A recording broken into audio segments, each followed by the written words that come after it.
a resident in FoxMill. I'm also a village trustee, been a trustee for about a year now. We're looking for FoxMill? No. There's other people here tonight. I'd like to introduce you to Bart Lemicki, who's the president of the village of Camden Hill. Nick Belter, Nick here. Yeah, Nick's here. Another trustee, Kim Muir, trustee, and Therese Puffensberger, another trustee. They can't talk tonight, so. Yeah. We're separated. That's right, that's right. So basically what tonight, one last person, Austin, Paul. Austin is the new administrator for the village of Camden Hill, so if you guys ever need anything related to the village, he's your man. He started 2 weeks ago?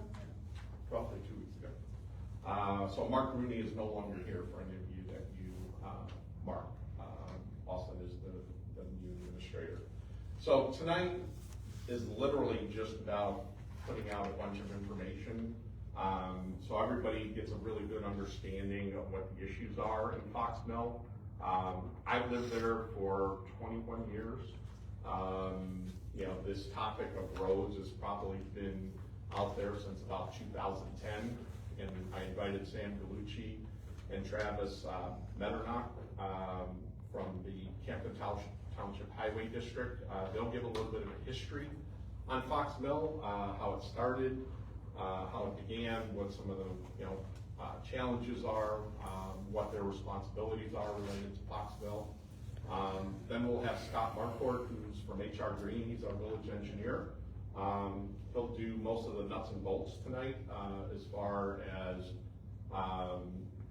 what the process would be to try to figure out what the needs are in FoxMill, and ultimately, if you guys decide, yes, we want to participate in this, he'll do the cost study to kind of let us know, what the work's going to entail and how much it's going to cost. Kari Kohler from the Kohler Group, Paulo Banker, is here to just talk about the value of having roads done or the value of not having roads done. So she'll have a little discussion on that. So that's basically the scope of the meeting tonight. It's more information. We're not going to ask for an opinion tonight. We're streaming it. We're going to try to have a video of it out there for other residents of FoxMill, because we want to give everybody an opportunity to at least be educated on what we're doing and what we're hoping to do. Quite honestly, from my perspective as a trustee, I'm just here to represent you tonight. So whether you say yes or no at some point, it doesn't matter to me, because I'm here to represent the decision you guys make. I'm not here to make a decision. None of the other trustees are here to make a decision. That'll happen down the road somewhere if you guys decide you want to pursue this or not. So it's really up to the residents. It's your decision ultimately. So after we present everything tonight, you can kind of go home, think about it, and we'll go from there. So with that, I'll turn it over to Sam and Travis. Thank you for inviting us. Appreciate that. Just talk a little bit about FoxMill. When I was first elected, which was 2001, FoxMill had just gotten. What's the story you don't want to see? You don't have to if you don't want to. Good, I'll talk loud. First unit, obviously, Unit 1, we inspected that continuously with B&B and the county. And Unit 1 was constructed quite well. Everything underground, your drainage systems, the roadway, curbing, everything was inspected, and they did a top-notch job on Unit 1. As the subdivision progressed, we got into Unit 2, Unit 3, farmsteads, we watched some of their quality deteriorate, and a lot of that I brought up to the county at the time, and it was basically passed over from the county to B&B that their construction methods were continuing, and basically the county was satisfied with it, which means I had to be satisfied with it at that point. And as we got into the later units, and I'm going to have Travis talk about that, we've had continual issues with drainage. In fact, a few years back, we had a roadway collapse swallowed up a Volkswagen Bug. It was huge. And that was on us to repair. B&D at that point was out of the picture. We took care of that issue of that cave-in. That has continued. Unit 1 has not been giving us the issues that the rest of the units have been doing. Now I'll turn this over to Travis. He can tell you a little bit about what we've been trying to do to repair that and why we really can't go any further than what we're doing right now. Yeah, so kind of what we've been dealing with is a kind of poor soil backfilling when they redid the road, or they first did the road. So what's going on is around the catch basins and everything, it's kind of sucking in, and over the years it was a really sandy soil, so it's not a good compaction. And that's why we get a lot of sinkholes. I know you guys have probably seen it driving down the roads. You get a lot of stuff that's just sinking, and over time it's getting worse and worse, and almost every catch basin that's in there has a lot of stuff that's getting sucked into it, and it's causing issues that way. And we're doing what we can other than tearing up the entire road to fix those and redoing all the infrastructure, which costs a lot of money at the time. So that's some of the yeah. There's a lot of manholes that we're repairing and fixing and cleaning them out and getting them the best we can. Aside from digging them up, and I know a lot of you guys have had them in the front of your driveways where you got little dips in the concrete and the sidewalks are starting to fall in, and that's basically some poor soil. Like one of my employees right now, he did construction for 30 years, and he was on that original crew that built those roads back 30 years ago, and he said it was not the greatest when they were putting it together. So it's we found drainage pipes that literally did not connect to each other. They were off-centered. So the water would escape through that pipe, tear out, and instead of the sand that they put in there, instead of the correct material to hold that together, there you get the collapsing areas around sidewalks, around intersections, and we found a lot of that. Scott, didn't we talk to you about some of the repairs in reference to the manholes and the drainage system? We had briefly. Scott Marquardt with HR Green, engineering consultant. I serve as village engineer for Campton Hills. Yes, Sam, we had talked about concerns about how to make repairs cost-effective manners. The fact is there's hundreds of inlets and catch basins, so it's a pretty sizable problem. So we talked about different ideas, but nothing has moved forward yet on any of those road projects. We're basically repairing items that are starting to cause us trouble. We're reacting. It's basically what we're trying to do is keep up with some of the issues that you have in FoxMill. It's just about everywhere. And the farmsteads, it's the same way. How many did you count? we have somewhere over 300 catch basins that are in FoxMill and farmsteads that we're constantly keeping an eye on and just trying to deal with those as much as we can. You'll see us out there trying to complete these potholes. We do have a new piece of equipment that we just purchased. We've been using it on some other roadways. We've been using it on the boulevard and some of your other arterial streets. You want to tell them what that is? Yeah, so it's called an infrared asphalt repair machine. It basically heats up a hot 4x8 section that heats everything up, and you can kind of maneuver it in. It's a little less invasive than digging it out and starting fresh, and you can cover a little bit more ground. It's just something to, instead of throwing cold patch in a pothole, which you guys have seen many times, but the roads are really starting to show their age, and Scott's going to get into it a little bit later on the repaving or everything, because that's everybody's big thing, is just repave the roads. So we're doing what we can as far as we can go. We did come up with, we went through some of our records on when your roads were paved originally. Some of the other paving that we've done since in the 20s. And there's not a whole lot in Foxville, but there are some. And we've got the distance, and we can get that information to the village. Austin, you probably want that. We'll give you a copy of what we done, what we found in Foxville. And the year it was constructed, the year that road was completed. completed and inspected, and the repairs that we've done on it, so we'll give you that information. All right, you need, anything else at this point, or? Anybody have any questions? I mean, we'll kind of do questions after each category. Does anybody have any questions of Stan? Is it worth, I've been on the board, and I think at FoxMill, and not now, I'm not, I'm just representing myself as a resident of FoxMill.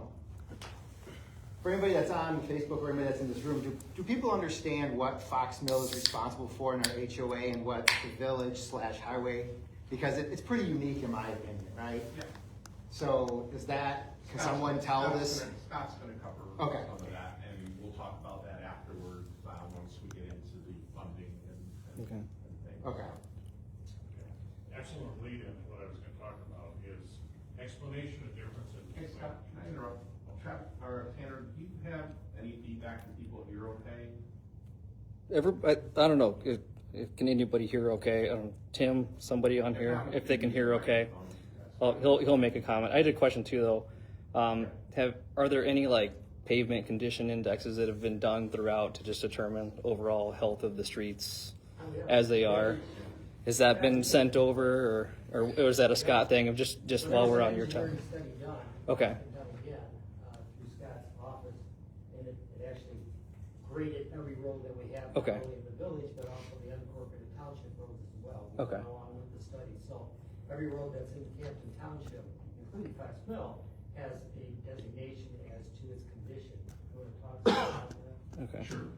I'd like to cover first the differences between FoxMill and the rest of the village of Campton Hills. Is the majority of Campton Hills infrastructure consists of rural section roadways with no curb and gutter, no sidewalk, no storm sewer.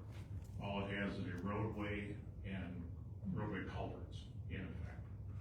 FoxMill, on the other hand, has roadways plus curb and gutter, plus sidewalks, plus storm sewer. So there's a lot of additional infrastructure to be dealt with when doing a roadway project improvement within the village of FoxMill. Obviously, the more infrastructure that has to be worked on, the more expensive the work is. In regards to the question about responsibilities, yes, it is rather unique in that the village and the highway district, for everybody's clarification, has an intergovernmental agreement with the village. The highway district serves as the, in effect, public works department for the village of Campton Hills. The village does not have their own public works department, so they contract with the highway district. In addition to what they do with unincorporated roadways, they take care of the roadways within the village. One of the unique aspects in FoxMill is the amount of infrastructure that the homeowners association is responsible for. The village is responsible for, and Sam, correct me if I get any of these facts wrong.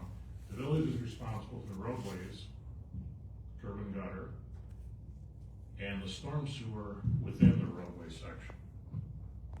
Outside of that, storm sewers, streetlights, parkway trees, sidewalks are the homeowner association's responsibility.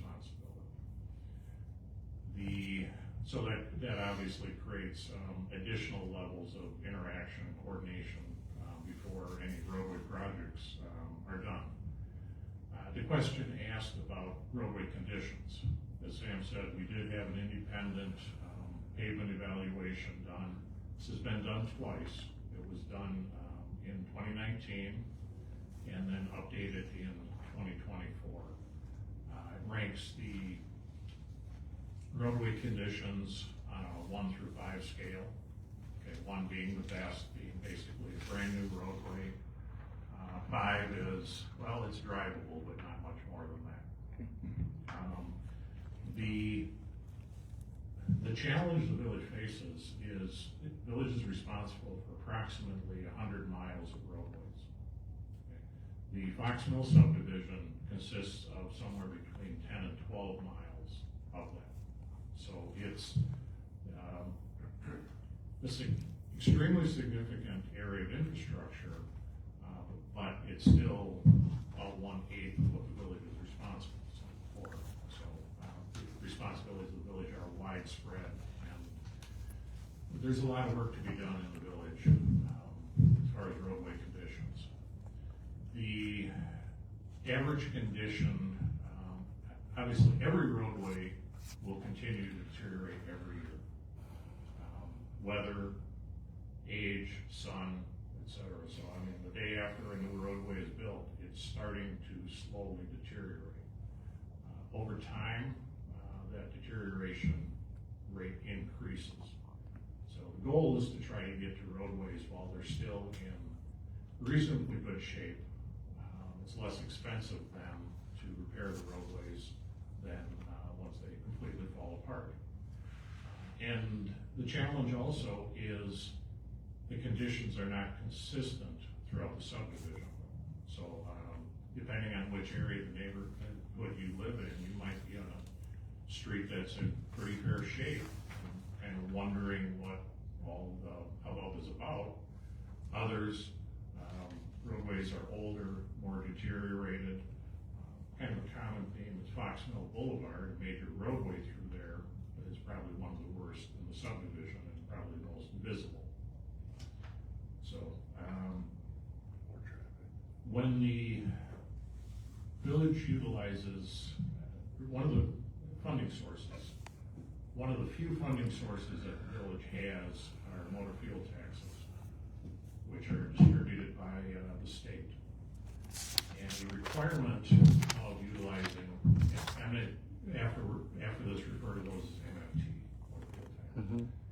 Utilizing MFT funds is pedestrian crossings have to be brought into compliance with ADA standards.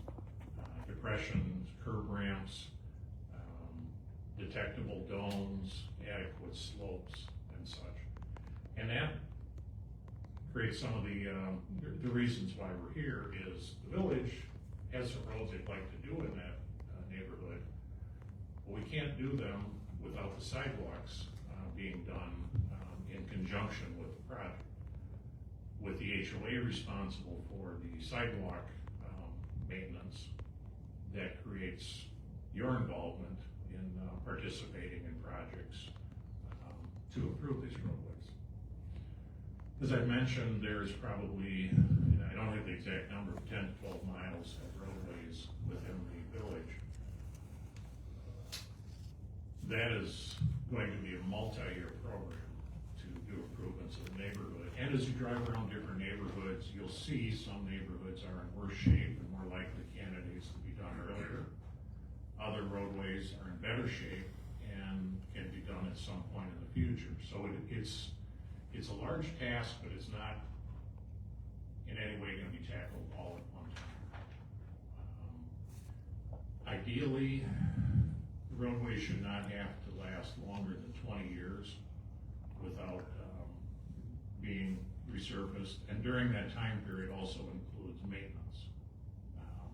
Pothole patching, crack sealing, surface treatment, rejuvenation types of. So there's an investment throughout that 20-year period before the next typical resurfacing project. With 100 miles of roads in the village and a lifespan of 20 years, the village should be doing on average 5 plus or minus miles of roadways every year.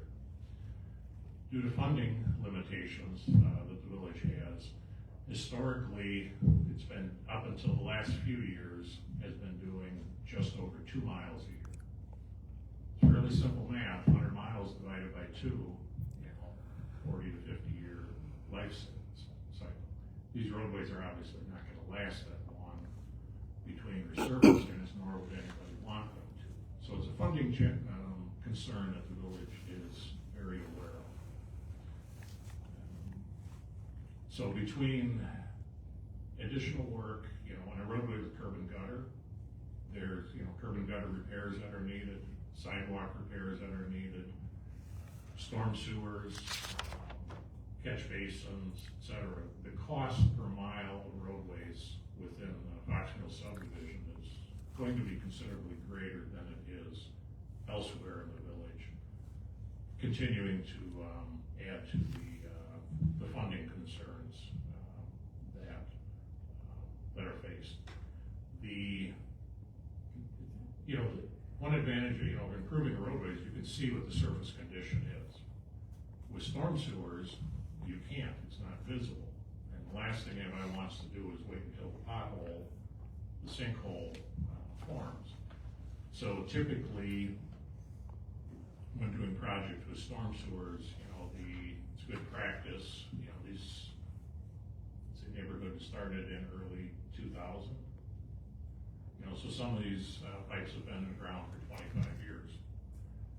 Plus, knowing the history, it's good practice to televise the sewers, see what the condition is. You can't see that separated joint in pipes above ground without having a camera go through. And televising sewers is a very common practice, but there is a cost to it. Once they're televised, then you have an idea of what needs to be fixed or not, or if it's in good enough condition to continue to last, plus the additional inspections of the catch basins as well. So all of this, is a greater cost to do roadway projects within your neighborhood. It's good practice to do it. The last thing anybody wants to do is resurface a roadway and then go back a year later and fix a sinkhole because they didn't look into that. Another coordination issue is in that neighborhood, because you have sanitary sewer and water mains provided by the Wasco Sanitary District. It would be good practice to coordinate with them to see if they have any maintenance concerns, et cetera, that would need to be addressed before roadways get resurfaced. So that's a little bit of explanation between why these roadways are different than others, with the costs, greater cost, and the village having a known funding shortfall for improvements. And I can talk about that later under funding, what the situation currently is and such. Maybe I'd ask for any questions at this time. Yeah. Scott, can you just clarify that statement about the sidewalks and why they can't be done without the streets? Because obviously, I'm on the Public Works Committee, so I'm gonna ask this question just for clarity for you guys. You had made that statement, just let them know why they're intertwined. It has to do with the use of MFT funds, which are one of the few funds the village has available for roadway improvements. It is a requirement that to utilize those funds, ADA improvements be done with the sidewalks. Standards of when these were built many decades ago have changed and improved, and bringing those into compliance. And that typically requires replacing the curb and gutter, the depressed curb in front of where the sidewalk touches the roadway, replacing the concrete panel back whatever distance is necessary, and that varies depending upon the slope of the sidewalk. Detectable panels with raised dome dots on them are a requirement as well. And every intersection is different. So when these are done, typically there'd be a detailed survey done of each intersection, and then we design grades to them on how far back the sidewalk has to go. When you look through the neighborhood, you're gonna see inconsistency in how the sidewalks meet the roadways. You have areas where at a T intersection, one road ties into another. You have a sidewalk from the public sidewalk to the ramp to the curb, and no sidewalk on the other side of the road. That's not compliant. You either need to have them on both sides, or can remove them and cross the road at a different location. Slopes of the sidewalks, as they slope down to the roadway, have to be within a certain standard. So there are times that a sidewalk ADA project at an intersection has to extend back beyond what's called the keystone. That would be the sidewalk square where crossing sidewalks intersect. May actually have to go back beyond that, depending on the grades, to bring those, flatten those out enough. Obviously, the more concrete that's removed and replaced and grading, the greater the cost. So some of these are more expensive than others. Others are more straightforward. But it is the ADA compliance. But it's intertwined with the street and the gutter of that curb. So in other words, it's not just, you're not allowed to use MFT money if you don't do these ADA sidewalks. It's because you have to meet percentage slopes. There's 2% slope and a 5% slope, cross slope. And the way the slope of the handicap comes down has to move into the gutter and into the street. So to take out, to just go out and say, well, we just got a few intersections, let's just do the sidewalks and be done with. But the street works in conjunction, and that storm sewer that might be there all works in conjunction with that ADA. Yeah. So that's a big part of it. Thank you for the question. Yeah. So I can provide the additional clarification. I have questions with funding. You mentioned MFT. All of our tax bills mention Camden Township roads funding. You know, I have a smaller house in FoxMill, and mine's $375 per year. Is that a viable funding source that, in addition to MFT, but also when we talk about the sidewalks, what about safe routes to schools, grants? Have any of those been attempted to try to seek funding from the state to, I mean, we fortunately have a school in our neighborhood, so it should be able to apply in some of those areas. Is there anything with that? Before we get into funding, we want to just finish up if there's any other Yeah. engineering or structural type questions. So Yeah. we'll answer the question, but just kind of stay on topic. Your question, I'm not on funding, on structure, or I guess construction. We talked about the uniqueness of FoxMill, where I'll call it gutters in to the street are a responsibility of the village, and sidewalks, which FoxMill has put several $100,000 over the last 4 years into. Replacing our own sidewalks, having them shaved, replacing corners, putting in ADA without any assistance, and we don't expect any because we don't get any. Well, my question to you is, what happens when you get into this project and a underground pipe doesn't stop at the curb and you don't lift that out and just replace that? A pipe is gonna go into someone's front yard and someone's front yard the other side.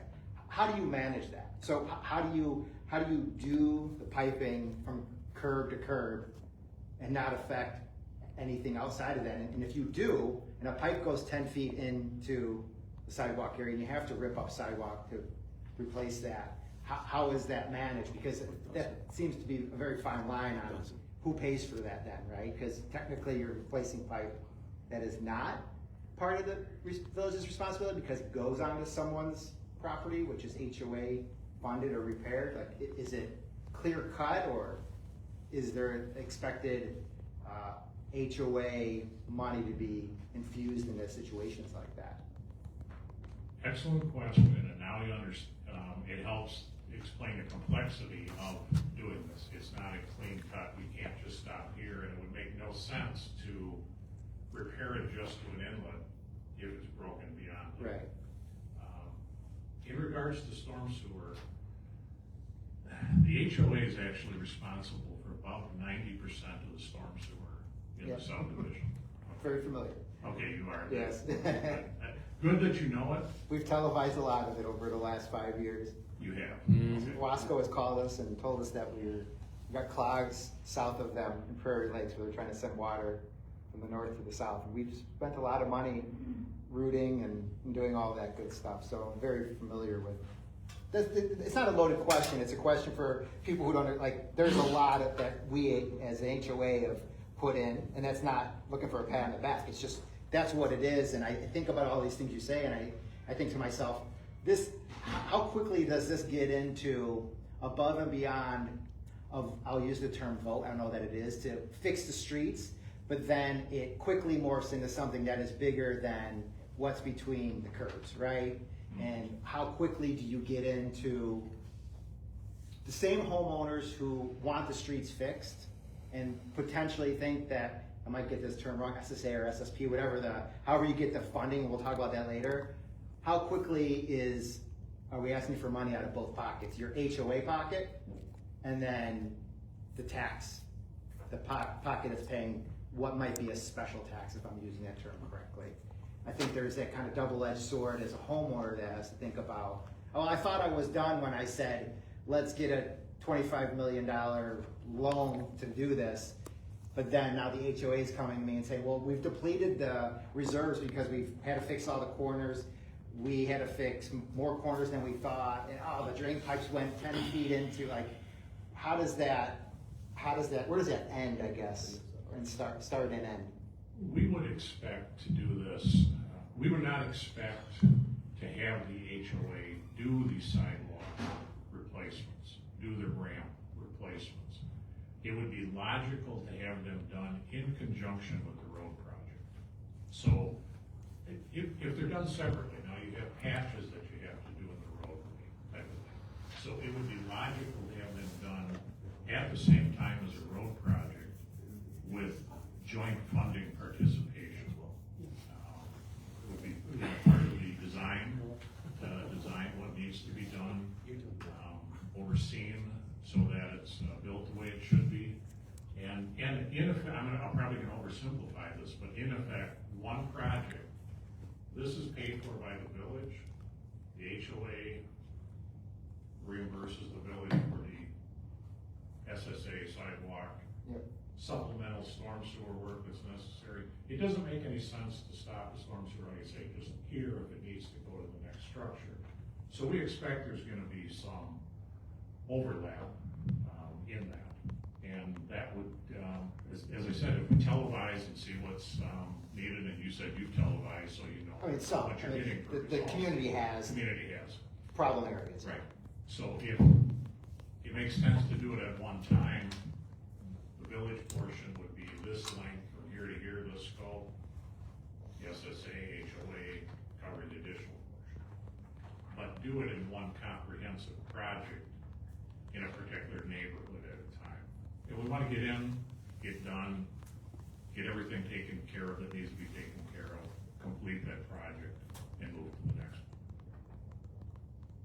one. Are you aware that the HOA has provided that they are fully aware what their responsibilities are and are waiting for the village to give them a plan where they plan on going because they already did their own research study and know exactly what it's gonna cost to replace all the sidewalks in the neighborhood? And they've already presented that to Frank at a meeting. He came to a meeting and also had that with Mark and also with Travis. Our manager has had conversations with him as well. So I think what we are at this point as a community is we're waiting for you guys to have a plan to put together so that they know how to move forward.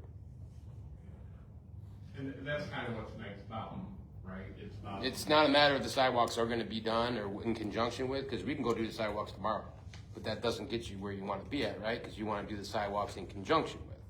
So if the sidewalks get done because we're gonna be compliant, which no HOA has provided in all meetings prior to this and in all our meeting minutes saying we will do the sidewalks. But I think that the problem is that there is no plan that's been presented that makes any sense where you plan on going first so that they know what the plan for as well. If you wanna do them all, that's fine. That's, we already have a research study that the community has a research study. We already know what the cost is to redo everything in the neighborhood. We've done it twice now. We presented that for 2 years now. Yeah, so I'm just saying, like, keep on saying that the sidewalks are an issue. The sidewalks aren't the issue. The issue is what is your plan so that we can plan. And that's been presented several times in conversation. Now Mark's not here anymore. That was an in-depth conversation that was presented with him. And you actually were part of our meeting as well. Part of the meeting. Yeah. We didn't really get into the level. Well, but you're aware that that we had a study. Yeah, and that information was passed along. Right, and I'm just saying, like, it keeps on being conveyed that the HOA has to replace the ADA and this, that, and other. It's not a matter of if, it's a matter of how you plan on doing it, and then we'll do so as well. I mean, it's the funding's already there. I can tell you that. It's already there. But I'm just saying, like, it keeps on being brought The up. funding for all the corners, all the intersections? Yeah. Yes, it is, 100%. But we don't know what the money is half the time, so it's hard for us to. It's clearly, you can see where everything's at. There's nothing But for but, clarification, this is about getting the village to do what you need us to do. right, but wasn't it brought up though that you're saying that you can't get these MFTs because of the sidewalks? Is that what you said earlier? Right, you cannot utilize MFT funds without also doing the ADA. So have you guys applied for those? Because it's already been presented to the village that we are going to join you in being compliant. So has that been proceeded forward with? It's not because we don't really have a way to fund the rest of the work, and that's part of what tonight is about. So it has nothing to do with the sidewalks. That's why I just want to clarify. The sidewalks got to stop being brought up because the sidewalks aren't the issue. Can I say this though? Tonight's not about assigning responsibility, right? We know it's a project that we all have to get done, right? The association has responsibility, to become compliant with the state ADA requirements. The village obviously has challenges from a funding standpoint because we want to get there too, right? And we want better roads. And I guess part of the reason why I wanted to have this meeting is it's more than just aesthetics, right? It's just more than your car or a school bus hitting a few bumps in the road, that there was a lot more to this, right? So I wanted to make sure that the subdivision and the residents have the background and education and knowledge to make a decision when the time comes to have to make a decision. So what I'm trying to do, like I said, I think Sam mentioned, these conversations have been going on as far back as 2010, back and forth with roads and what the challenges are. And we never really got to the point where, hey, let's figure out how to pay for it. I think what's always happened is the discussions happen, we get to the point of how are we gonna pay for it, there's no way to pay for it, so let's just throw them back, in the drawer and we'll deal with it 5 years from now. So This is part of trying to get to that. So essentially, if we were to try to help as an association, we're going to go ahead and start doing our sidewalks then, before the roads. Then you can apply for MFTs, right? Well, let me clarify MFT funds. MFT funds are received automatically by the village. Okay. The state deposits an amount each month. Now, this is something the village is aware of. I'm gonna paint a 20-year picture of the funding concerns. Okay, the village receives approximately $450,000 to $500,000 a year in MFT funds. As I mentioned before, every roadway should be done within a 20-year cycle. Okay, so in a roadway, currently our rural roadways are costing approximately $300,000 a mile. With curb and gutter and storm sewer, it's going to be greater than that. $300,000 to $500,000 per mile times 100 miles is $30 to $50 million worth of work in a 20-year period.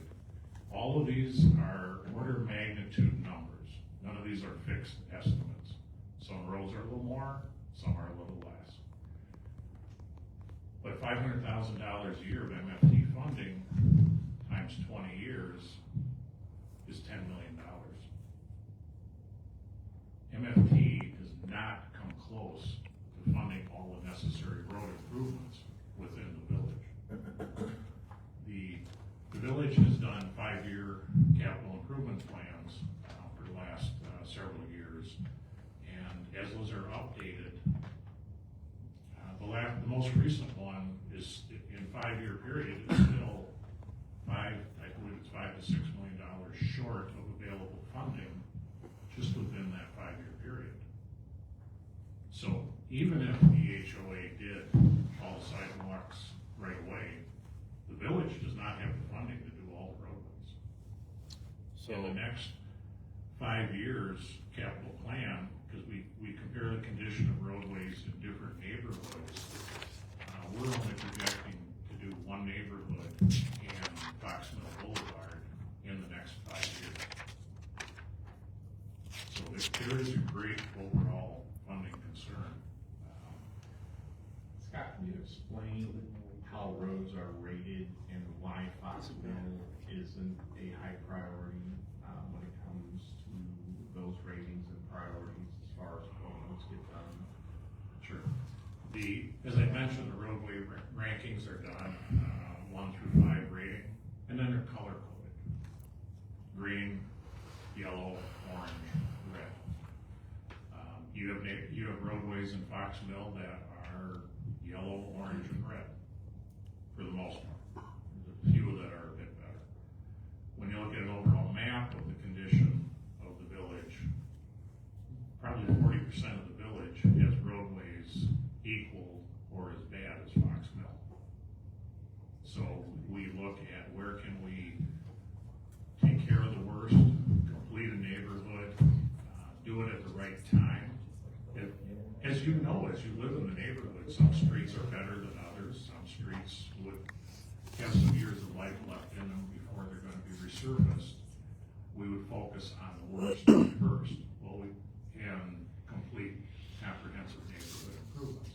We have to do that village-wide. So there's a lot of neighborhoods that have more orange and red poor condition roadways than does FoxMill. And because it's a neighborhood, it doesn't take priority over through streets. Like FoxMill would actually have a priority, FoxMill Boulevard would have a priority, but there's stop signs there, so it's really not eligible for grants and some of the other things that might be available for funding, correct? Correct. If I can talk about funding and what we have done, there's a handful or so of roadways in the village that are eligible for federal funding. And we have been extremely aggressive in going after and obtaining those funds. But those tend to apply to the more collector through type of roadways. And I'll list some of them off so you can see the comparison where that funding is available versus in a neighborhood. Bolton Road was repaired with 75% federal funding. And this is just since 2018, when we've been involved. Anderson Road, in conjunction with the Highway District, it was a joint project between the two, has been done. This year, we are doing Danker Road, Town Hall Road, north of Campton Hills Road. We're doing Brown Road, and we're doing Campton Hills Road, west of Town Hall Road. They're collector roadways serving greater transportation needs than a local roadway neighborhood. We also have funding we've received for 3 more roadways in the next 3 to 5 years. We are also competing with every other community that goes after funding sources like this. We've been extremely successful and aggressive in doing this. Three of those roadways 5 years ago were not even eligible for federal funding, but we were able to add Town Hall, Danker, and Brown Road, and then receive the federal funds. We had a contract in order to do that with the village. One of the other applications submitted was for FoxMill Boulevard. Again, it serves as a collector between the Fox Road and Route 64. It did meet the eligibility requirements. However, in order to be approved, the state that reviews these applications would have required stop signs along FoxMill Boulevard to be removed. The goal of federal funding is on more collector roadways is to move traffic. That was brought to the attention of the village board, and direction was, especially considering the stop sign near Belgraham School, in regards to removing a stop sign, signs neighborhoods are used to or obtain outside funding. The direction was to withdraw the application, so FoxMill Boulevard is not eligible for federal funding. And again, I'm sorry, because of the stop signs. Correct. Okay. Yes. We have, there's a lot of grant applications, and we do this in numerous communities, so we have a lot of people that are very involved in this. There's a lot of applications that Hampton Hills is not eligible for. Hampton Hills is a very affluent community, you know, based on average household income and various other criteria. So there's programs that you are not eligible for that other communities can receive. We look at those, if you're eligible or not, determine if it's worth going after applications like that. And we do, the Public Works Committee and the Village Board sees this also, is we do provide a report at our quarterly meetings of which applications we have looked at if there's an opportunity. Someone had mentioned Safe Route to Schools. I'm not sure who it was. Okay. Safe Routes to Schools works better if it's filling gaps in sidewalk. You know, you have a neighborhood that can't get to a school because there's no sidewalk. Those infill programs rank much higher than ADA retrofits. There's also limitations. You know, a school district can only apply, I believe it's one application. So a school district might have schools in multiple communities. Where would their priority be? If that's, you know, the direction of the village to pursue something like that, that could be done. I just would always mention, in managing expectations, your odds of receiving it are low. So, short of that, there's not a lot of funding opportunities for local streets, neighborhoods in relatively affluent communities. So we look, but there's just not that much there. Question in the back? Scott, can I ask a question? My question is, it sounded like the pressure to do sidewalks and streets at the same time was surrounding federal funding and funding mechanisms. If those are not going to be available, we're worried about those, then there's really no pressure to do them at the same time, right? Or wrong? And what would the pressure be? MFT is not federal money. Okay. It's State. But in order to use MFT money, the sidewalks have to be ADA compliant. And that is available. MFT is, but as I It's mentioned, not enough. the extreme shortfall of that to do everything within the village. Right. What are the other funding sources besides MFT? Like, where does the Camden Township roads tax go that FoxMill contributes? I mean, the FoxMill is like 1/5 of Camden Hills, like roughly 2,000 people. If I go by an average of 3 people per household, 688 houses, that's $260,000 a year. Yes. Like, is that one of your funding mechanisms? Well, That's, can you discuss what the township's responsibility are directly to FoxMill? I think that might answer the question. When the village, before the village was formed, everything was unincorporated. Mm. So we handled all the roads for everything in Camden Township. When the village came into effect, that village president came to me and said, we don't have a streets department, we don't have a public works department. Will you continue to do the work that you're doing with an intergovernmental agreement? Your house taxes that you pay, I pay, because I have to live in the township. When the village came in, before the village, we would get all of your high taxes that would go to the highway district. Village came in, by state law, 50% would stay with the village, 50% would go to the highway district. The agreement was that we would take all of the money, and then we would do all of the maintenance on the road, which includes Snow Pond, that Travis is your manager, FoxMill, and Apology roads. thank you, Travis.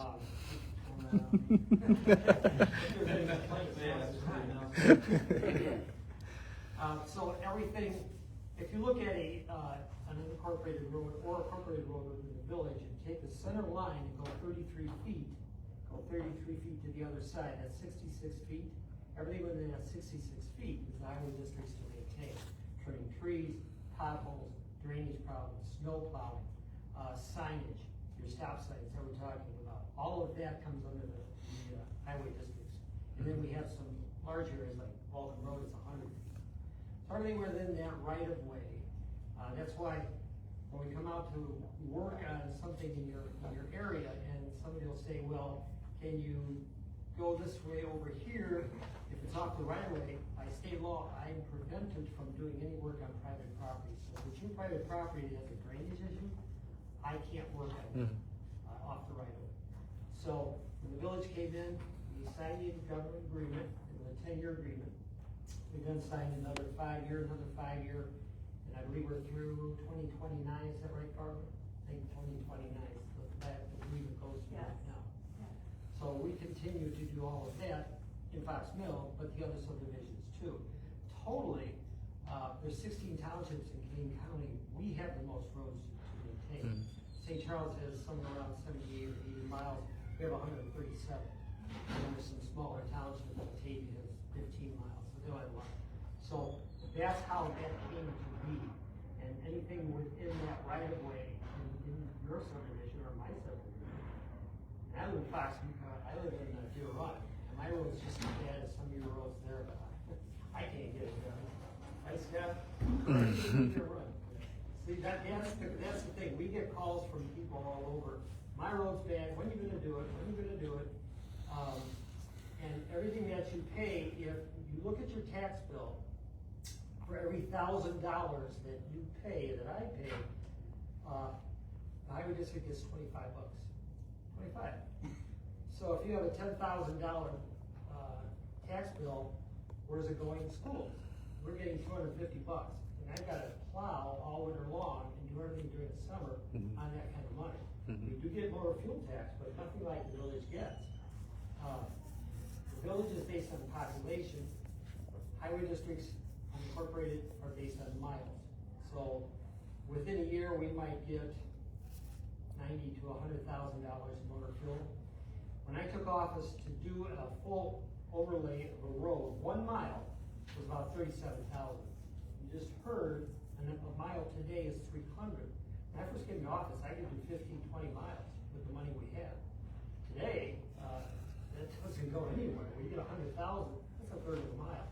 So I have to take it out of our budget, the township budget, to continue to pay roads that are unincorporated, and then work with the village, because Anderson Road, there's parts of Hampton Hills, parts of Brown are township roads, and then village roads, so we work in conjunction with the village.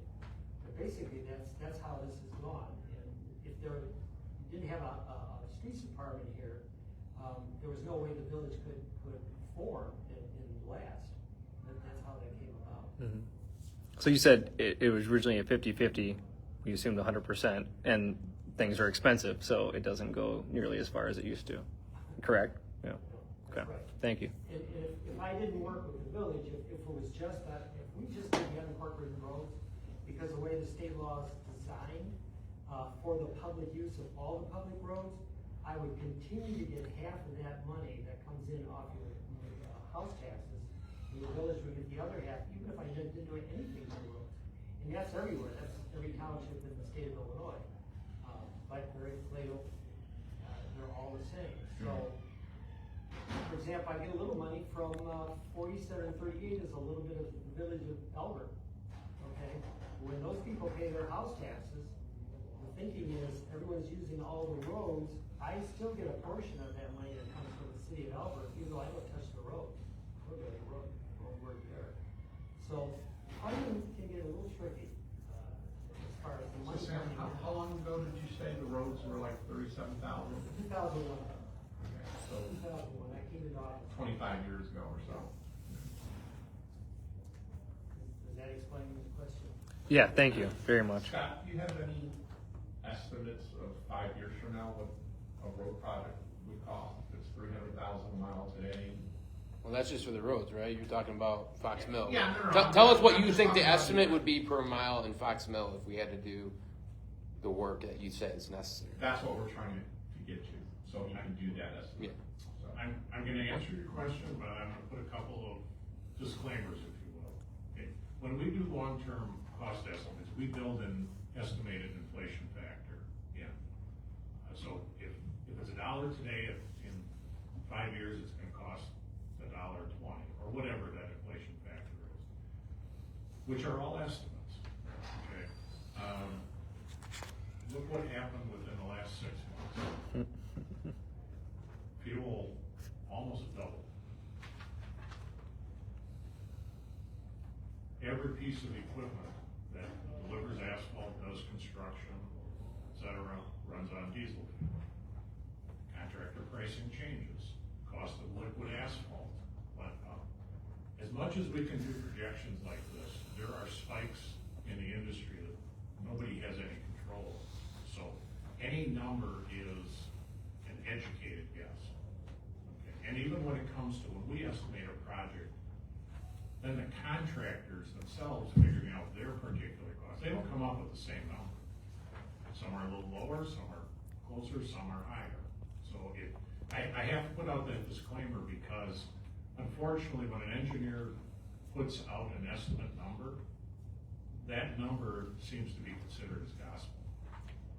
Okay, so whatever number I'm about to say, It's a round. You're giving us a round budget. I will, and I can pretty much tell you that in 8 years or whenever, when we get to some of these streets, that number's not gonna be right on. As I've mentioned, about $300,000 to mill, patch, and resurface a rural roadway mile.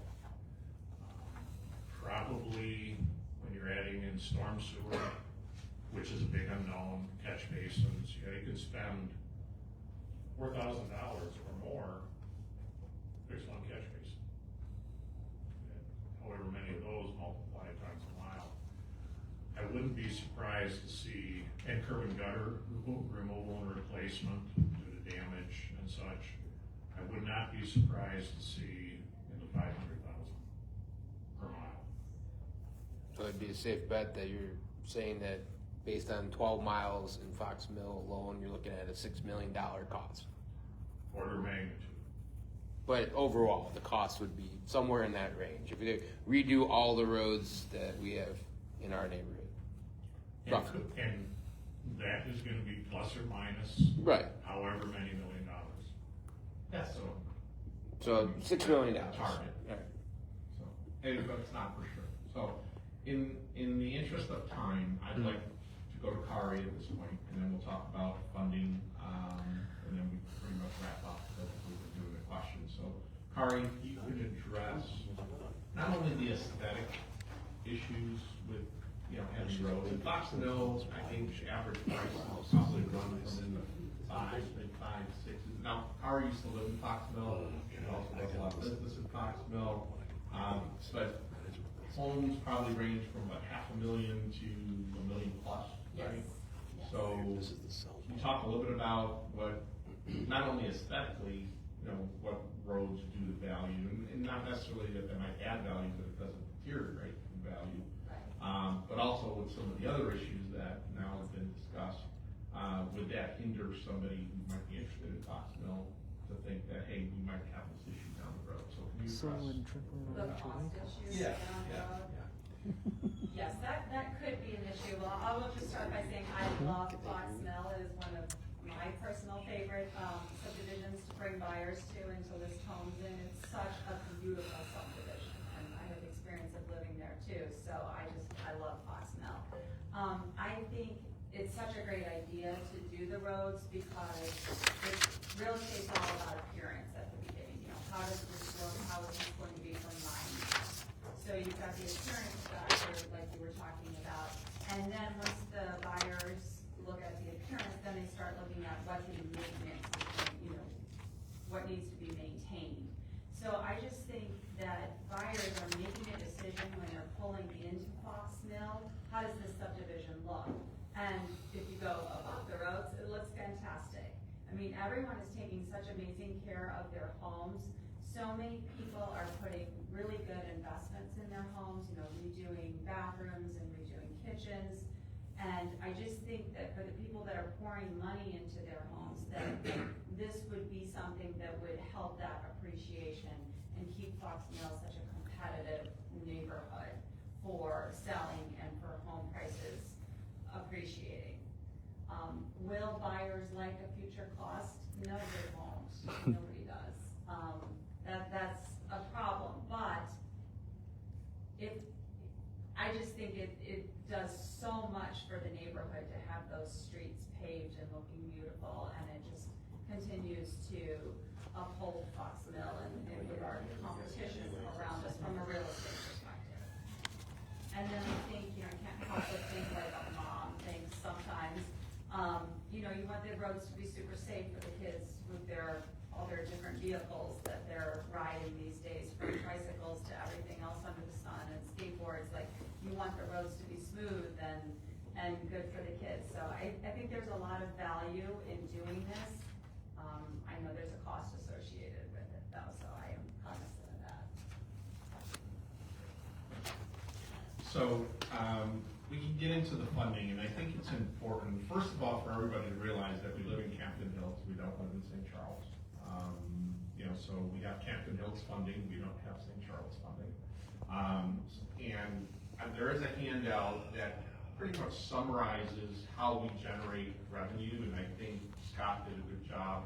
But basically, we rely on the state and county taxes being passed through to us. You know, there's state income tax, motor fuel tax, local use taxes, and I'll touch on that in a little bit. And then fees for permits. Our annual budget is right around $5.5 million.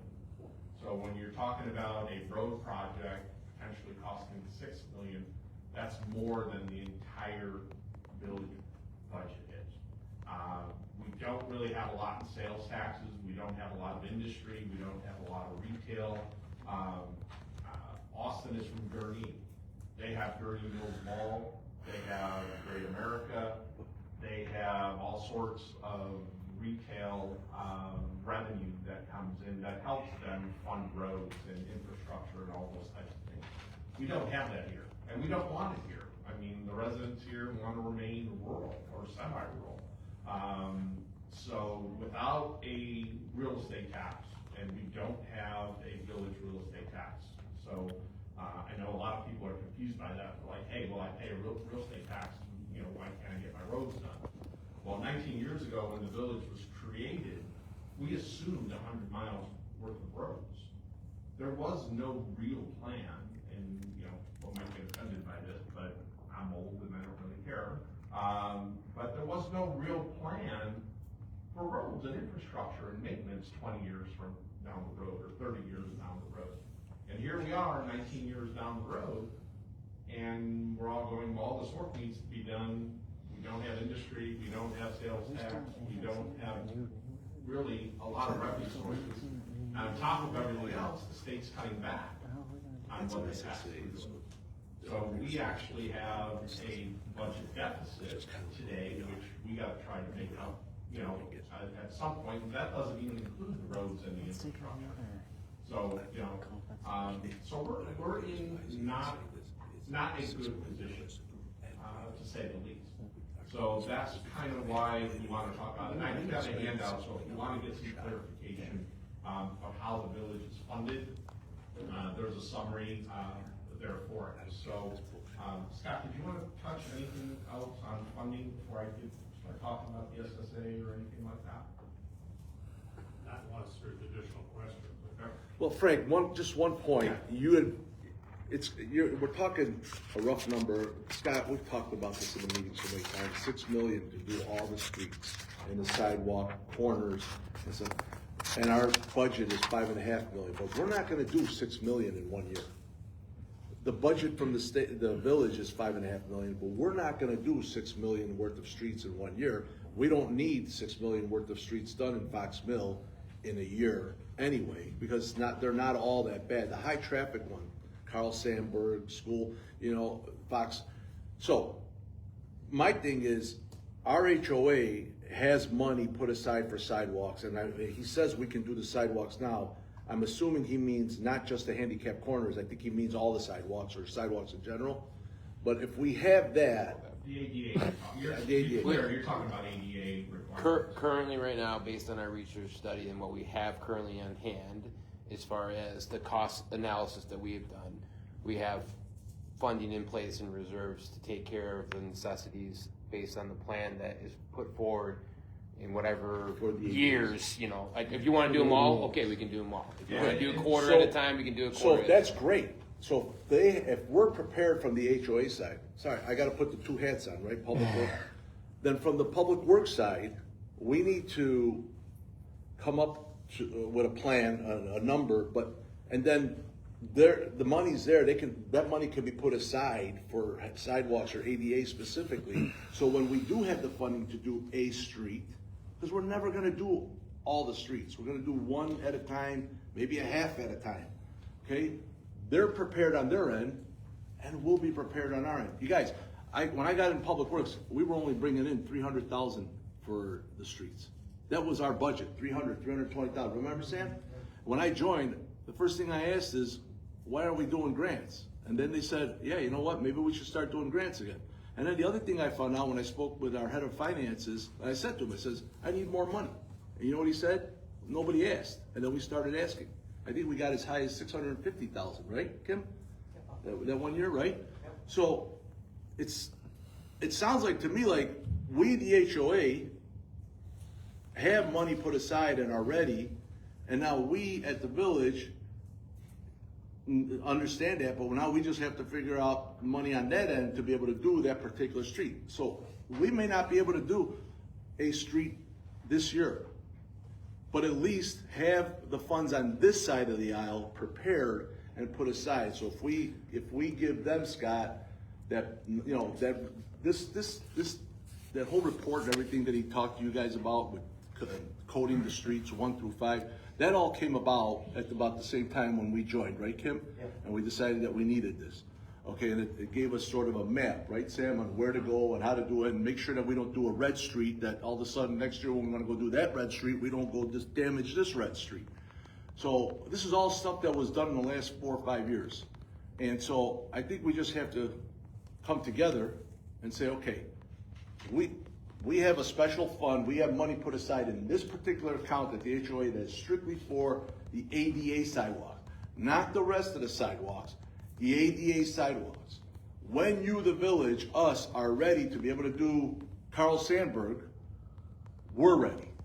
And I think, it's like we're going around, but I think we're all in the same place. We're there. We just gotta, I mean, there's unfortunately, from the village end standpoint, we gotta get the money to be able to do There's that over street. $70,000 Yeah. a year spent by the HOA on the sidewalks that are not ADAs. Yeah, I think. Roughly. Well, So I mean, yeah. it's obviously our HOA's responsibility to maintain it, which we do. Same thing with the streetlights. Those are our responsibilities. We take care of those as well. So there's a couple things that have happened. So we passed this year an amusement tax, which basically taxes streaming services within the village. Now, that's currently being challenged in court, so we're not sure how long that's gonna last.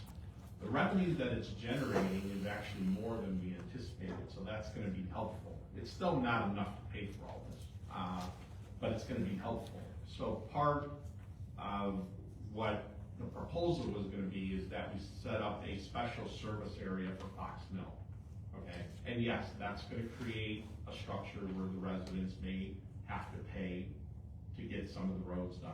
But if we take the money that the HOA has, we take some of the, other revenue that the. What do you mean take money from the HOA? I'm not sure. Well, and just like you were talking about. Sidewalks. The sidewalks, The HOA money is only used on HOA Yeah, property. yeah. Correct. For Not what public we- property, Not HOA. public, exactly. Correct. Okay. So if we set up an SSA, and whatever the dollar amount turns out to be, whatever the cost estimate turns out to be, that money would go specifically for our own roads. So when you pay a tax anywhere, you have no control.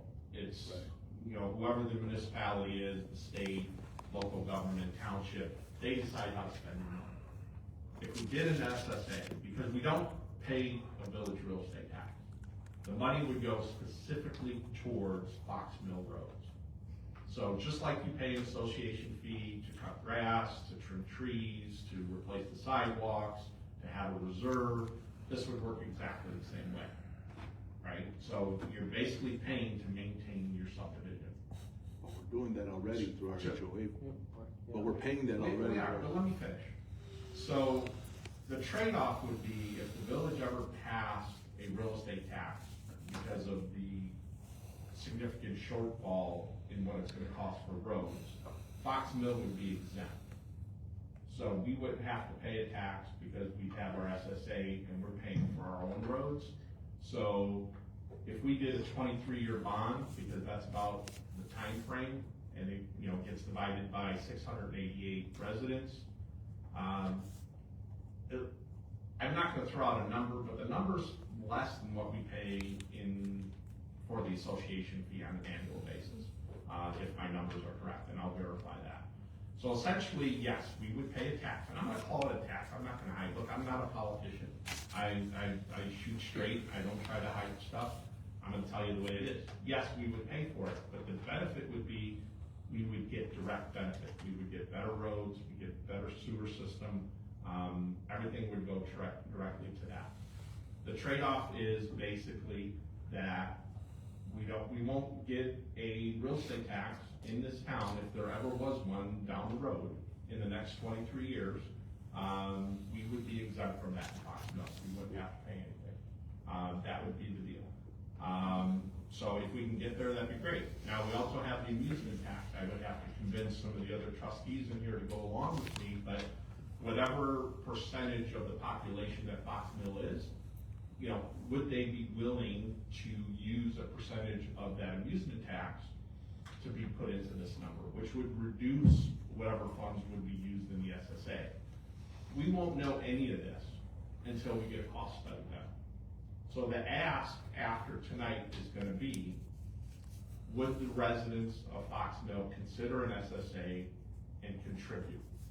Now, if the number goes well beyond the 6 million, and it goes well beyond what anybody's willing to pay, in taxes on an annual basis, we can say, no, you know what, it's way too much, we're not willing to fund it. But if it comes in at $300 a year, $500 a year, whatever the number might be, would you consider that? And if the answer is yes, then the village the trustees have had a conversation to say, hey, we're willing to fund a cost study to find out what those numbers are. So there's really no obligation other than for the residents to decide, yes, we would consider participating if it was a reasonable number once the cost study is done.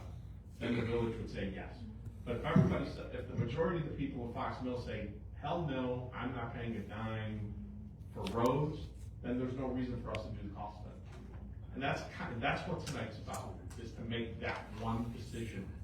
Yes, we're willing to at least explore this further, and we're willing to pay it if it's a reasonable number, or no, we're not willing to pay it. It's your problem, you deal with it.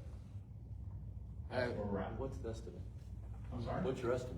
We don't know. You said you kind of ballparked it in your head. Well, 6 million is the number. Right, that's so thrown divided out. by 6 million, 8 houses is almost $9 grand, right? Over 23 years. Yeah, but still. But we would take out a bond for it. Here's the question I have then. Okay, Yeah. so realtors here, how do you pass that along when you plan on selling your house? Now you're passing another cost to the homeowner, and now the next homeowner's got another paying, so. It's part of your taxes. Right, You but go on a tax bill. yeah, but if you're gonna do a 23-year bond, like how, you can't sell a bill of goods without having at least an idea how it's gonna get done. Years, where you're gonna go first. You gotta put a plan together before you can put a cost together that people are gonna approve, right? Because I'm not gonna, I would say as a homeowner, if my road's not gonna get done for 7 years, why would I vote for it? Look, Right? Why would I pay taxes for 7 years out of 23 years before I get the benefit of it? Because I'm gonna move in 6 years. Right, we just, Yeah, but- I mean, the roads are not ours, right? So it doesn't necessarily affect our home value. Totally. It's not ours. I didn't buy my house because I had a great road. I bought my house because I had a great house. I get it. So that's what I'm saying. Like roads are not homeowner's responsibility. So if there's a reflection of the village, not the homeowner. You're right, but the, So- but the answer then is the roads won't get done.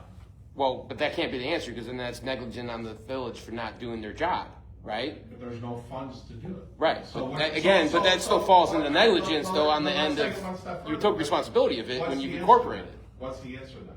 Well, I mean, the What's answer is never we don't gonna have be, the you're money, gonna but put it a has to sit, get done. What's the answer? but the answer is you can never put a tax on the homeowners for real estate, because that's what it was founded on. The village was founded on the fact that you're never gonna have a homeowner's tax. So if you guys do that, you're dissolving the village then, at that point. Because that's a covenant that was designed to never have, right? So that would be a direct violation of what it was founded on, right?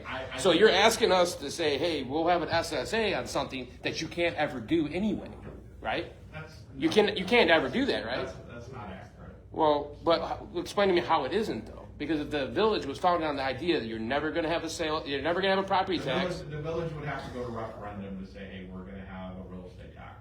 And that would still have to be approved by everybody, right? Sure. Okay, so you're basically saying, hey, you'll never have to see this, but then we're gonna bet the bank that the rest of the place, that we live are gonna vote that they're gonna pay more taxes too then. So we'll never see a tax, but we're gonna pay a tax, but then you're asking everybody else to vote for them to get a tax. Look, like I said before. That's the confusing It part for doesn't me. matter to me what's decided, Well, it does, because you live in FoxMill, so you do have an interest. All right, let me put on my Fox. Correct. I'm just saying, you do have an interest. My You- Fox Mill hat says I've lived here Yes. I've lived here for over 20 years. Correct. I've been in the real estate industry for almost 40 years. I understand what the value of a nice subdivision is and what it does to the value of your house. And it may not necessarily increase the value, but having nice roads doesn't decrease your value. Right. So- No, so- but and putting an I'm extra not- value on the homeowner selling their house Okay, though. So I talked to two of my neighbors today. One neighbor said, I bought my house 10 years ago, we almost didn't buy here because the roads were so bad. My other neighbor said, hey, I grew up on a gravel road, I don't really care what the roads look like, to your point. Okay, so. Can you maybe address the fact that we have several subdivisions, or we have other subdivisions that have SSAs? It's not an uncommon thing.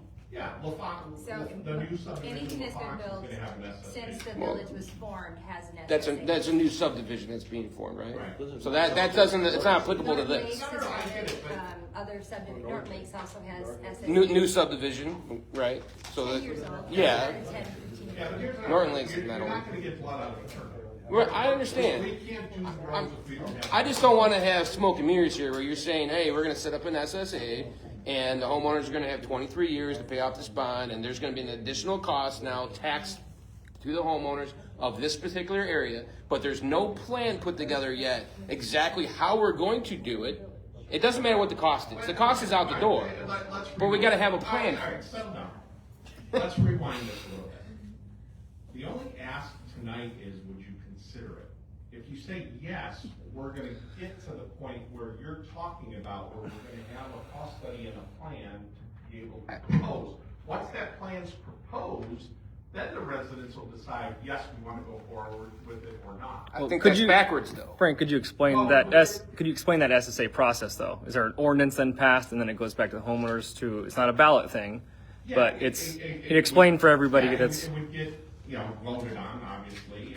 Is it majority vote or And is then it, it's a majority vote. and it's just applicable to 688 residents? It's FoxMill. Yeah. It's- Right. yes, So if nobody votes on it, then how is that vote collected? I mean, it's hard enough to get 25% of people to vote for actual board issues, right? Just like any other election, right? You're gonna vote. Look, I'll get more details on that. Yeah, I'm just Okay. saying, is every homeowner forced to make a yes or no? Well, I would hope they would. But if they don't, and it's a no vote or it's a null vote, how does that reflect on percentages? You're never gonna get, I can guarantee you, you'll never get the 50% on homeowners voting for this. So how do you reflect that in the actual numbers of passing it? Because you can't even get 25%. We barely got 25% voting for the last time we did Are you something. speaking for all the homeowners? No, I'm not speaking for the homeowners. I'm saying based on the public knowledge of information from our last voting from the homeowners, you can look it up, 25.2%. No, I get, you're saying who votes, I get that. Well, you're asking people to vote. I'm telling you that if you were to go put something out there right now, you think that we were gonna get enough people what's the percentage that would have to go to get your vote if they're interested?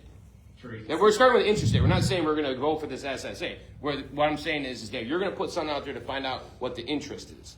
What is that percentage based upon you asking 688 people, and how do you plan on getting that information to make sure you reach every one of those people? So let me I'll just briefly Yeah. address.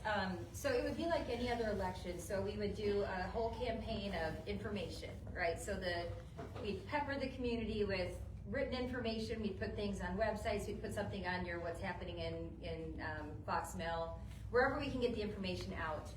And then I think what Frank is saying is we don't know exactly what the required percentage vote would be, but it would not be 50% of I don't believe it would be 50% of the homeowners. I think it would be 50% of the people that vote, and there might be some sort of a minimum requirement. I don't So know. if 5 people vote and you get 3 out of 2, then No, there might be some sort of a minimum requirement, but that's how these elections occur. Yeah, I think you're That's how we asking were all questions elected. that we don't have the answers to. right. Well, I mean, I think those are answers. It's- Those are questions that need to be right. answered before you can bring it to anybody. Look, I get it. All I really need I tonight, think you will. or I think soon, people is some will- people feedback do to come say, out and vote yes, for this kind of thing. if it's a reasonable number, we're willing to do this. But that's what we're trying to talk about right now. What's a reasonable number?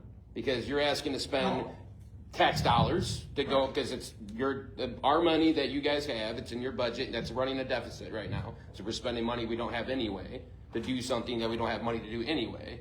So I'm just saying, what are you looking for? Convey to us what you're looking for so that we know what we're, if you're gonna go forward or not with it.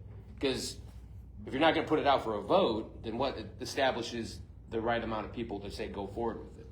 We can review that Yeah. and research that and absolutely get you. Yeah, I'm just saying, like, if you're gonna get people to communicate with you. I'll answer this question. I came to the HOA. Yes. I didn't want to get into this discussion tonight, but I came to the HOA and I asked you guys to help me send something out to the residents or post something on the website to get responses like this. And I was turned away, basically. No, you weren't turned away. You were told that that's not in the capacity of the HOA. That's not our responsibility. That's what the answer was. Okay, it wasn't turned away. But It was something that they. and be doing. But let me ask you this, if I asked you to use the HOA's website to get an opinion on this topic, would you help me? I think that's something you should come to a board meeting and discuss with the board at that time, and anybody that's a homeowner, we'll put on the docket. Everybody gets a board packet every month. If they want to come to the board meeting as a resident, and that's a conversation to have at that forum, absolutely. So what I'd like- I think that, because there was a conversation besides your conversation, it wasn't Mark, he's obviously not here anymore, and this whole topic and everything you're discussing with us right now was previously discussed, so. Look, I've only been doing this for a year. I Hey, should listen to my wife. My wife's smarter than me. Why are you crazy enough to try Hey, to run for this? join the group, okay? Join the group. She's actually the smarter one of the family. I was dumb enough to do that. Been there, been there. I'm just saying, I'm looking for feedback from you to help people make a decision. And in order to do that, I think you do need to think about what a reasonable plan, using your guys' help, what is a reasonable expectation of a plan put together in timeline? So look at the roads we have, look at the worst ones, look at where you're gonna go, and Answer, we can get the rest of it started. I think you need to have a plan first to convey to people. In order to sell a bill of goods, you got to have something to sell. Okay, can I ask Yes. Russ? Just to clarify, when we're talking about this whole vote thing, okay, is that vote, is that what you're talking about you would need in order to approve the SSA? No. What happens, you're looking for a vote now, All I'm looking just for is an as a opinion straw. from the residents to say, hey, if we did this cost study and we created this plan and it was a reasonable number, that yes, we'd be willing to move forward and consider an SSA. Not that we would pass it or do it or without all the details. Okay, so, But Yeah. the trustees, but if that's what you're looking for a vote, okay, so that you know if the village is gonna go ahead and pay for this study. right. Okay, then I mean, do we even need to get into legalities of percentages or whatever? What are you gonna be happy with? Now, look, if it were. It's your money. If It's it the were village's me, money. I'll go to the HOA meeting. I'm gonna ask for the HOA to post and to talk to the residents, to give them the plan. And I'll write it up, I'll write up a summary, or they, you know, I can even send out a copy of the video. Look at this video and tell us if you would consider this option. If the majority of the people respond, say yes, I'll come to the board, and there's no guarantee they'll approve it. I mean, they're all here tonight, so I'm glad that they have enough interest to be here. But I would still have to go to the trustees, the other trustees, and get enough of them to agree with me that we want to pursue this. I can't do that if I don't know the residents aren't willing to consider this. Frank, I think there's an important question here, and I think it goes along with that. So just for understanding the SSA, so they say SSA is voted on by the board. So the only way the neighborhood could object to this, based on what she's saying, is as an objection petition to do away with that SSA. Is that correct? Is that something that the SSA is voted on by the board? It does appear that way. It does appear that we would vote on it, but of course, what I think Frank is trying to say to you is we're not going to impose it on you, though. Okay. If it's something that you don't want to do, it's not in our interest to do that. Basically, so if we do our poll and it's just wanna resounding, know it's if not it's- even going to pass anyway. Yeah. Don't waste your time. Highly All right. Got it. contested. Yeah. Thank you. I don't think we don't want to impose it on Yeah, you. They're not gonna just throw it on us. Right, They correct. want an opinion too, because at the end of the day. I think guess it's an what? easier sell though, if somebody were to just put pen to paper and give a reasonable expectation of what you would do if you had the money. Yeah. I think that's a reasonable expectation. You can't ask somebody that owns a house here, that's lived here for 10 years or 20 years, and is gonna move in 5 years, that their road's not gonna be done for 10 years, and ask them to pay yes or no. Because they're not gonna see a benefit of it, but they're gonna pay for it for 5 years. That's what I'm just saying, like, You want a timeline? I want a reasonable plan put together for us as a homeowners to understand what is gonna happen. When it's gonna happen. I'm not saying it's set in stone. I'm just saying, hey, we have 12 miles. This is the roads we're gonna do year 1. This will be the roads we use year 2, and get an idea, because people wanna know how it relates to them, right? People who live on FoxMill already know they're gonna get their roads done.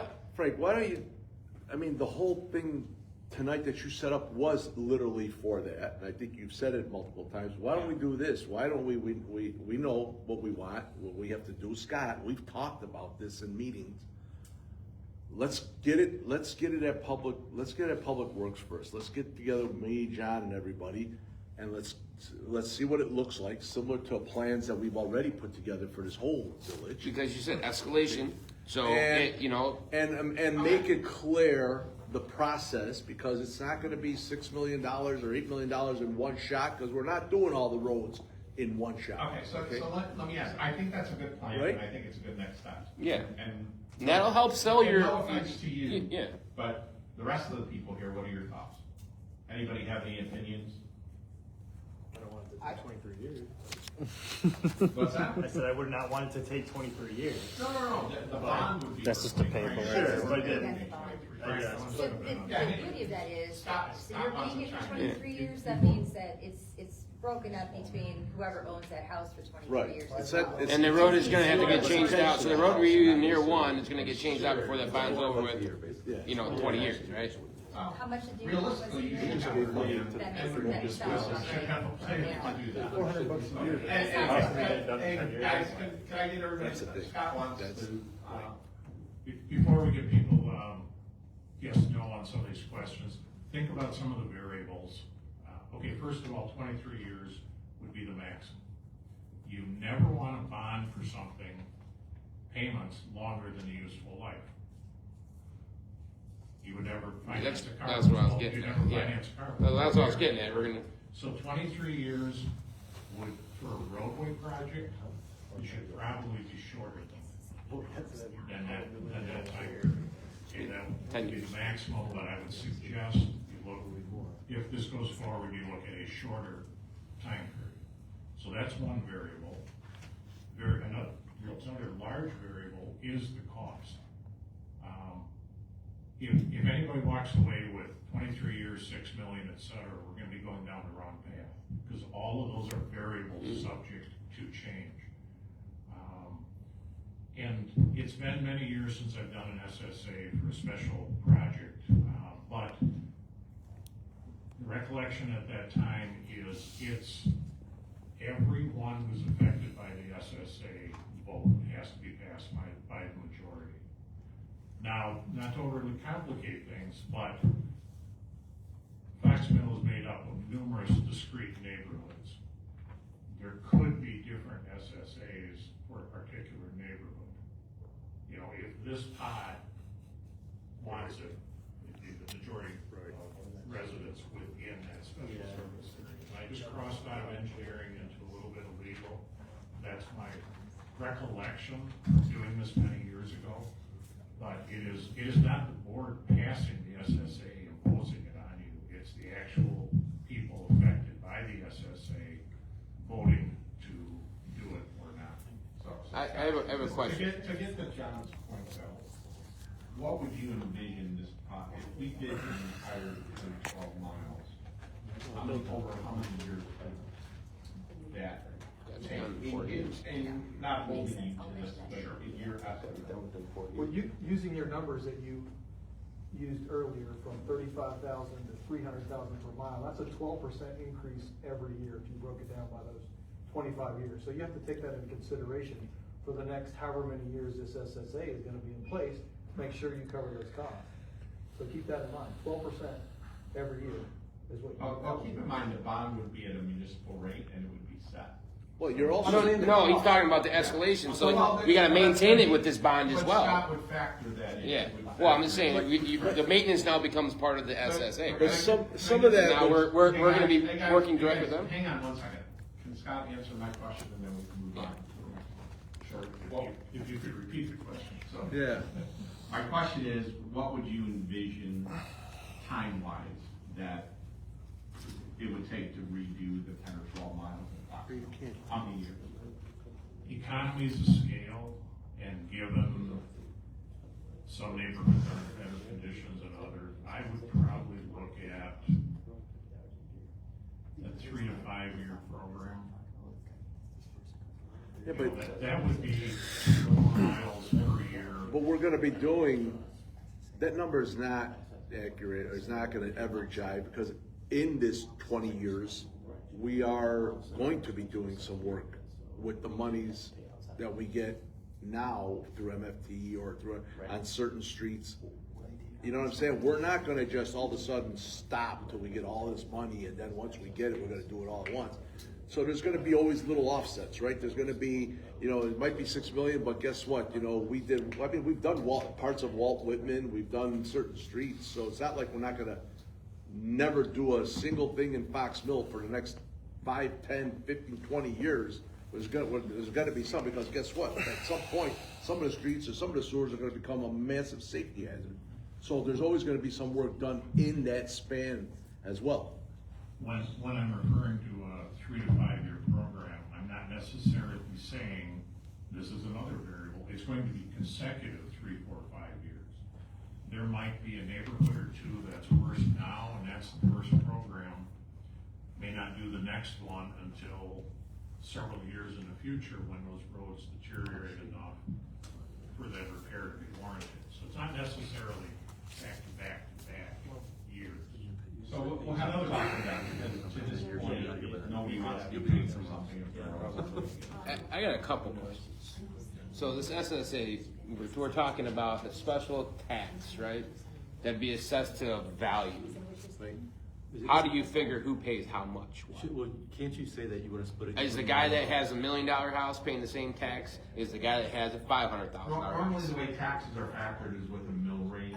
So normally what would happen is they would take the total cost of the project or the bond or the repayment. They would take that number divided by the total value of all the homes within Fox. Total value of the homes, or individually each person? Hang on, you need to let me finish.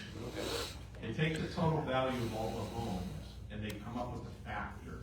Then they take that factor and multiply it times the assessment that the assessor gives a home, and that's how each individual home is taxed.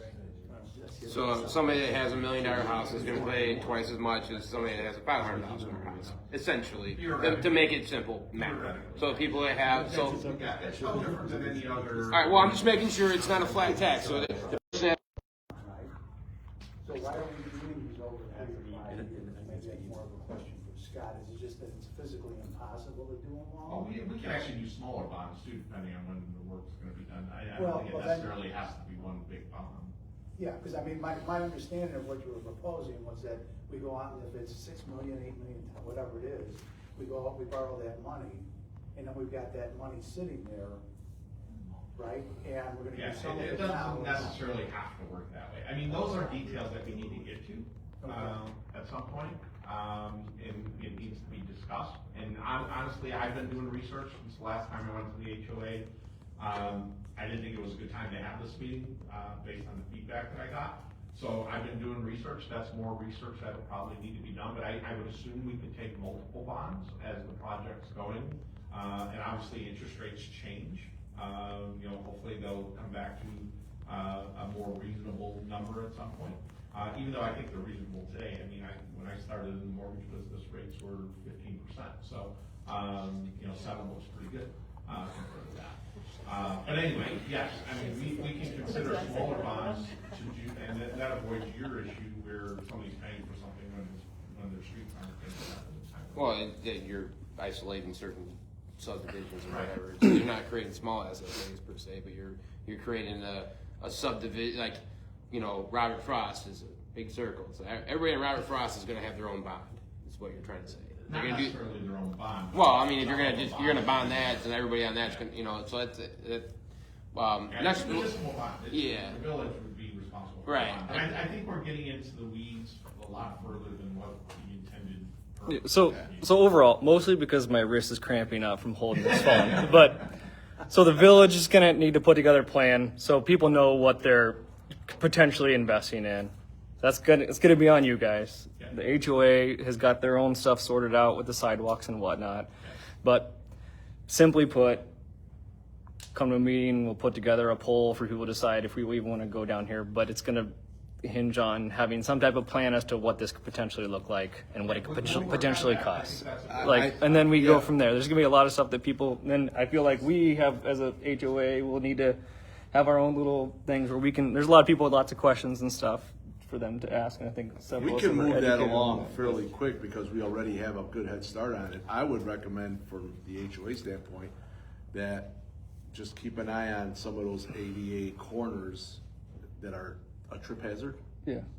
Anything, we might every check. year they're. They've been I know. putting truncated I see. domes. Question and I all that. have then is, so this SSA is for the roads and stuff like that.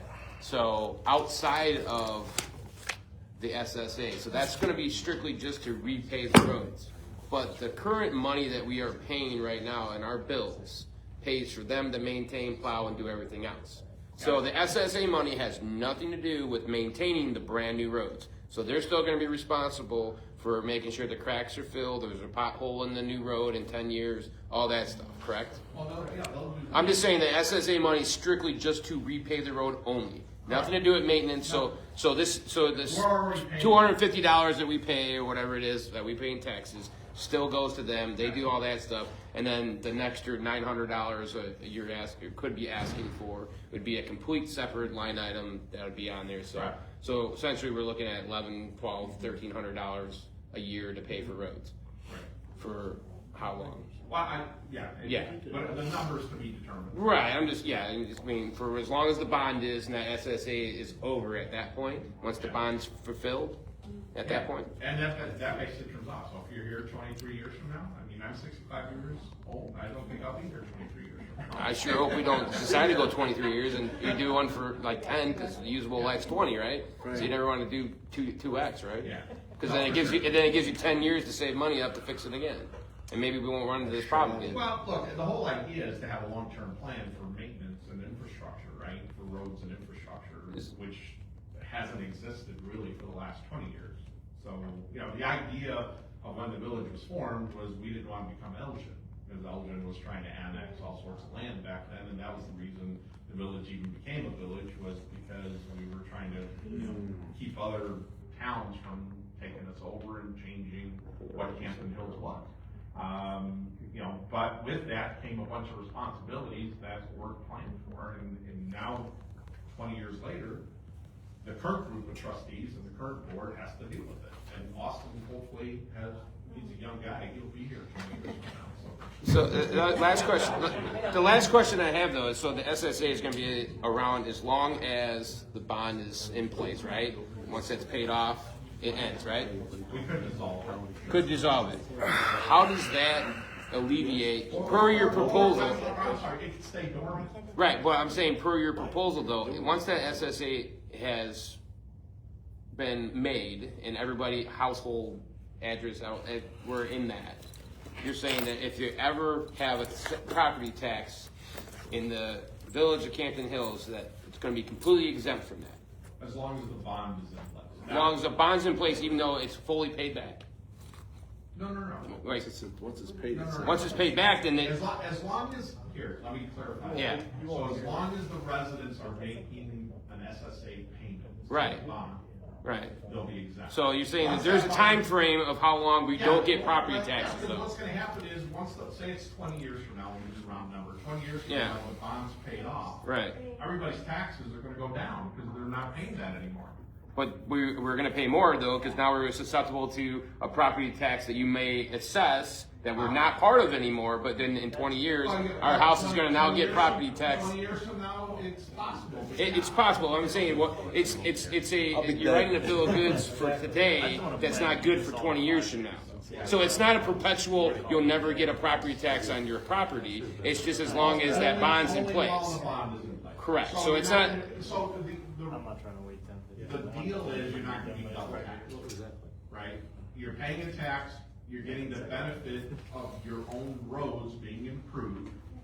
And if something comes along 3, 4, 5, 10 years from now, and somebody says, hey, we need to tax you because LaFox needs to be redone, or some other road needs to be done, FoxMill would be exempt from that. as long as the bond's in place. As long as the bond's in place. So have you guys done a study that says, I mean, granted, the village was never supposed to have a property tax, but have you guys gone about looking at what you would get and how much it would cost if everybody gets a property tax right now? No, look, our goal is to not have. I understand that, but I'm saying, if the value to the homeowners right now, if we were to go and do this SSA, let's just say it's $800 a year, but then if you assess everybody in the village a property tax and it's only $300, wouldn't you think that would sell a little easier to 688 residents?